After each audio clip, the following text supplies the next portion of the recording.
Firefighters want to make sure they are heard on this claim.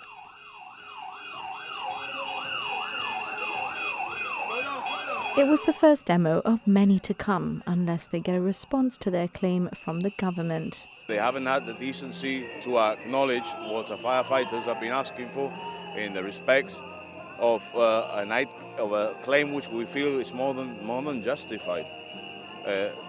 Firefighters do put their necks on the line, they do save lives, and the least they could have is some recognition for it, and the respect from government to at least sit down and engage in meaningful negotiations.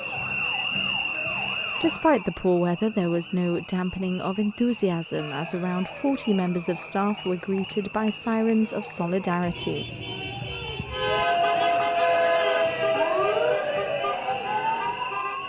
Opposition members Craig Sacarello and Joel Ladislaus also paid GFRS staff a visit.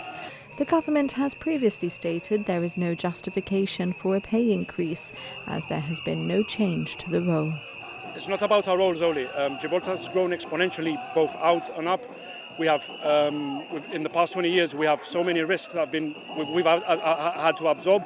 There's the LNG plant, there's a data center coming over. We absorbed all the MOD properties.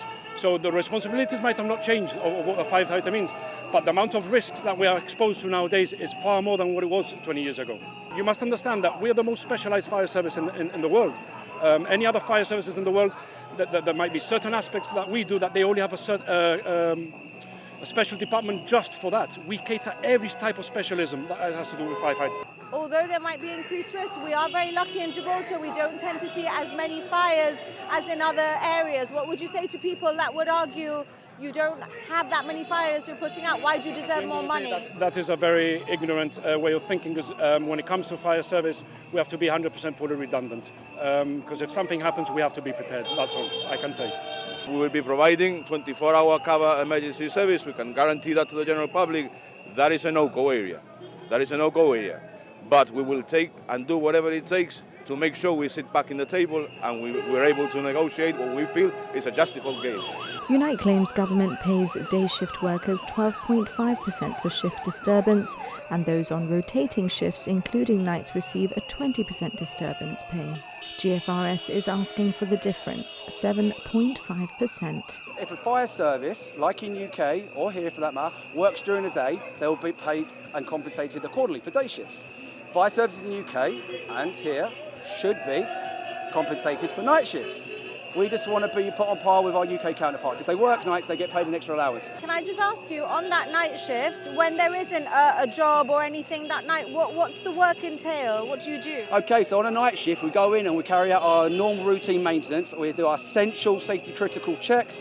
We do training, and we have responsibilities that are called familiarisation training. That can be keeping competent in our numerous specialist activities and requirements that are part of our role, and training, part and parcel of our job. I think it's not only about what you do on nights, it's the impact it has on your health, on your well-being, being away from your families.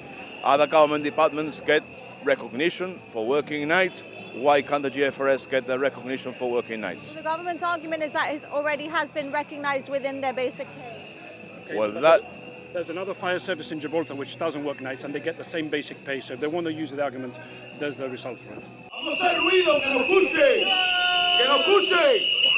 There was no sign of the government at today's demonstration, but with every Thursday set to look and sound like this until firefighters receive a response, the GFRS hopes to keep the heat on.